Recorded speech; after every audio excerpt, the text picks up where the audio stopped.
Viewers আসসালামু আলাইকুম, কেমন আছেন আপনারা সবাই? আশা করি আলহামদুলিল্লাহ ভালো আছেন। আল্লাহর রহমতে আমরাও আল্লাহর রহমতে ভালো আছি আলহামদুলিল্লাহ। আজকে আপনাদের সাথে শেয়ার করব আলু দিয়ে আর আটা দিয়ে মজার একটা রেসিপি। আপনারা একবার বানিয়ে খেয়ে দেখবেন। এই দেখেন কিভাবে আমরা বানাচ্ছি। একটু তেল দিয়ে লবণ দিয়ে গরম পানির ভিতরে 2 কাপ আটা দিবেন। আমি আর কি হাতের আন্দাজ করে দিছি, আপনারা মেপে দিবেন 2 কাপ আটা দিয়ে। আটা আপনারা সুন্দর করে সিদ্ধ করবেন। আর 3টা আলু সিদ্ধ করে নিচ্ছি। আলু এখন একটু ম্যাশ করে নিচ্ছি গ্রেটার দিয়ে। আপনারা হাতেও করতে পারেন, সমস্যা নাই। গ্রেটার দিয়ে করলে একটু সব সমান হয়, একরকম একভাবে হয়। যে আটাটা এখন সুন্দর করে মথে নিচ্ছি।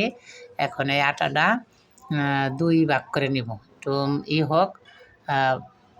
মতে থুয়ে দিচ্ছি। এখন করতেছি, আলুর পুরটা বানিয়ে নিচ্ছি।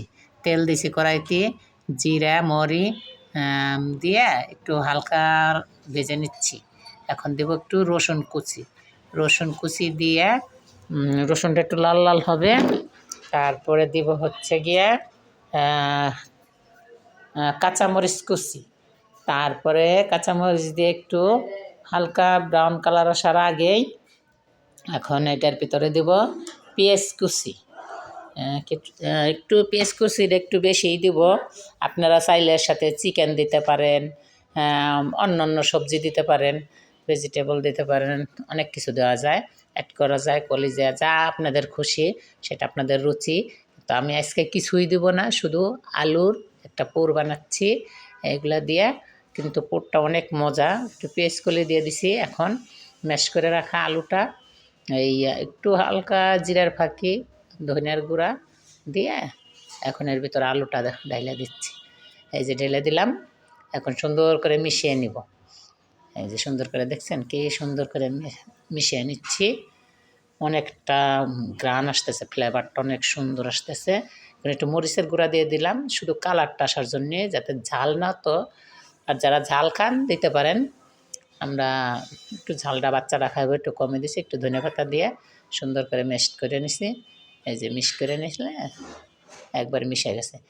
পুরটা অনেক মজা, খেতেও মজা, দেখতেও মজা। আর এখন এই যে আটাটা মধ্যে থইছিলাম, এখন ডো বানায় রাখছি। ডোটা 2 ভাগ করে নিচ্ছি। এখন এই যে 2টা রুটি বানাবো, মোটা মোটা করে, বড় বড় করে 2টা রুটি বেলবো। এই যে দেখতে থাকুন রুটিগুলো কীভাবে বেলে। এই যে সকালবেলায় এই নাস্তাটা শুরু করছি। প্রতিদিন তো এক খাবার মজা লাগে না। প্রতিদিন রুটি ভাজি, ডিম ভাজি, রুটি ভাজি, প্রতিদিন খেতে খেতে আর ভালো লাগে না। আর রাফির চ্যানেলটা কোথাও একটু ভালো লাগলে আপনারা সাবস্ক্রাইব, শেয়ার, কমেন্ট করে রাফির সাথেই থাকবেন। রাফির ছোট্ট চ্যানেলটার জন্য দোয়া করবেন। ছোট্ট চ্যানেলটার জন্য আপনাদের দোয়ায় অনেক বড় হয়।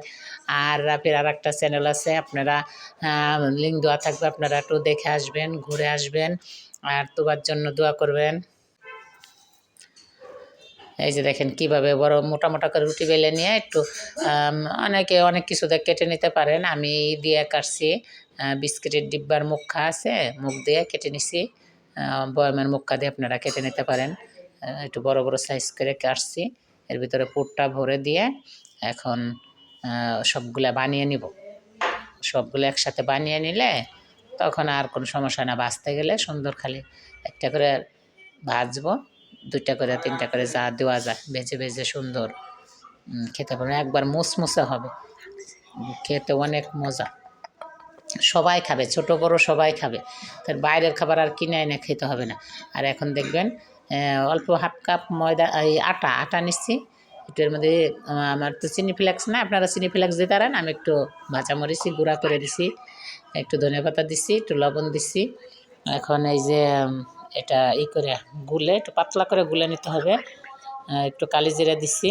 আর বাইরের একটু ব্যাক সাউন্ড আসে, রাস্তার সাইডে বাসা তো, আপনারা মানিয়ে নেবেন, কোনো কিছু মনে করবেন না। বাইরে অনেক প্রচুর সাউন্ডের জন্য কথা বলতেই পারি না, বুঝছেন। এই যে এখন এটা তেলে ভেজে নেবে। যে দেখছেন পিঠাগুলো বানিয়ে নিচ্ছি, কী সুন্দর হয়েছে মাশাআল্লাহ।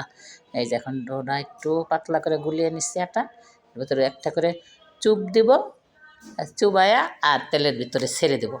দেখবেন কি সুন্দর। একবার আস্তে চুলার জালটা অনেক কমায় রাখবেন, মানে লো থেকে একটু মিডিয়াম, হাই হিটে দেবেন না। হাই হিটে দিলে মচমচে হবে না, পুড়ে যাবে। কম হিটে ভাজবেন। এই যে দেখেন কি সুন্দর আস্তে আস্তে। আমি তো কম, হিটও কম, আমার গ্যাসও কম।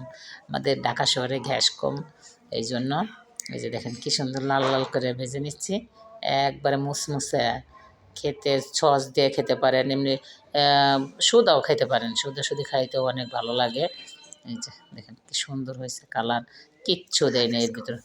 আল্লাহ হাফেজ।